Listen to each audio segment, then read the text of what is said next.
कहानी। रथ के रुकते ही शहर की धड़कनें तेज हो गईं। अहमदाबाद की तपती सुबह थी, लेकिन भक्तों के जोश के आगे गर्मी भी फीकी लग रही थी। जगन्नाथ रथ यात्रा की तैयारियां पूरे जोरों पर थीं। फूलों से सजी हुई विशाल रथें, ढोल नगाड़ों की गूंज और जय जगन्नाथ के नारे से गूंजती सड़कों पर आस्था का सैलाब उमड़ पड़ा था। हजारों की भीड़ उमड़ी थी भगवान के दर्शन और रथ खींचने को। यात्रा शांति से आगे बढ़ रही थी, तभी अचानक कुछ ऐसा हुआ जिसने माहौल में हड़कंप मचा दिया। रथ के आगे चल रहे 3 सजावटी हाथी किसी वजह से बेकाबू हो गए। भीड़ की आवाज, तेज ढोल या शायद कुछ और। अचानक वो चीखने लगे, सूंडें लहराने लगे और रथ के पास दौड़ने लगे। लोग इधर उधर भागने लगे। भगदड़ जैसी स्थिति बन गई। बच्चे, महिलाएं, बुजुर्ग, सबको समझ नहीं आया कि कहां जाएं। स्टाफ वाले जो हाथियों की देखरेख कर रहे थे तुरंत हरकत में आए।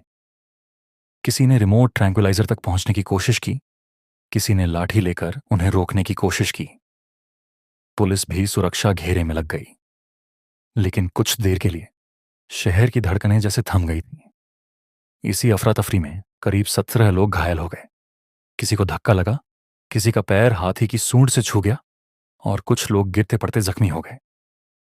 अस्पताल ले जाने के लिए तुरंत 108 एम्बुलेंस को कॉल किया गया। गाड़ियों की सायरन सुनते ही लोगों को थोड़ी राहत मिली। डॉक्टरों और नर्सों की टीम पहले से तैयार थी, जैसे किसी ने उन्हें पहले ही सतर्क कर दिया हो। अस्पताल में भर्ती होते ही घायलों को प्राथमिक इलाज मिला। कुछ को पट्टी, कुछ को इंजेक्शन और कुछ को सिर्फ दवा की जरूरत थी।